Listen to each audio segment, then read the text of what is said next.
Alright, before we go any further and start really hammering out this course, you want to know that it is possible to actually export your shell to your hard drive or even archive it on the server.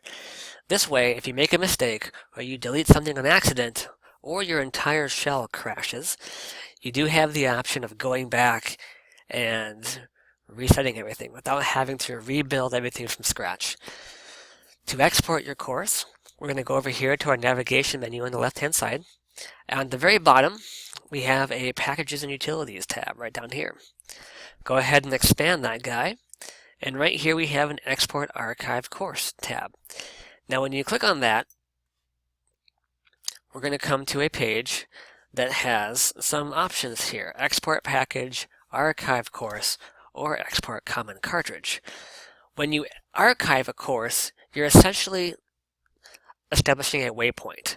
So if we go ahead and click on this archive course, and here we already have an archive that I've made right here, actually just a moment ago.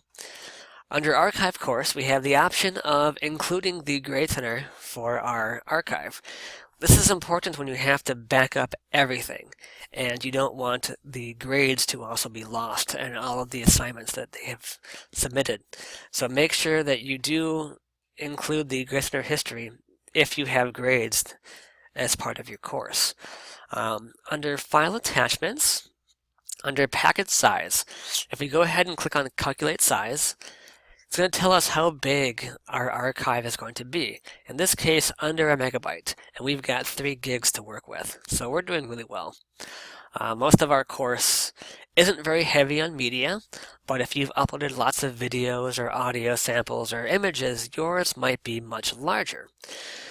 Now, if you don't want to copy all of your customized content, only some of it, this is where the Manage Content button comes in. And when you click on that, we open a new window, and this takes us to our File Manager, where we have a list of all of the images and documents and other videos, all kinds of customized multimedia that we have uploaded to our course will appear in this course list. And you can then just select the ones you want to actually keep if you don't want all of them. Now just know that this page can get super long if you have a ton of files. So under this table here, if you go to the bottom right of the table, under Edit Paging, we can choose how many items to show per page, or just go ahead and show all of them. Now you can also organize these columns by clicking on their title. So if you go by name, we'll organize them by name. Size, organize by size. And this is useful if you have some really large files that you want to delete, but you forgot what their name was or when they're modified. If you click on size, you can delete the largest files, and it is the fastest way to free up space in your shell if you require it. I'm going to go ahead and hit cancel here, and then go over and cancel here as well, because I've already made an archive of my course, so there's no point in doing a second one.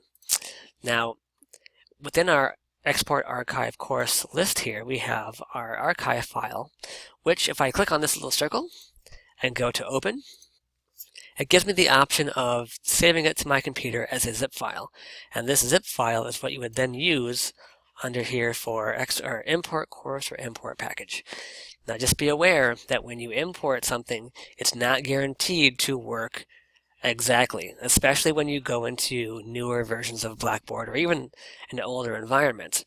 So to make sure that what you have is still salvageable if it doesn't work, I like to have a document here where I have my learning modules, everything in the module, and that way if the worst comes to worst and I have to rebuild a course section, I have this outline I can use and quickly rebuild it.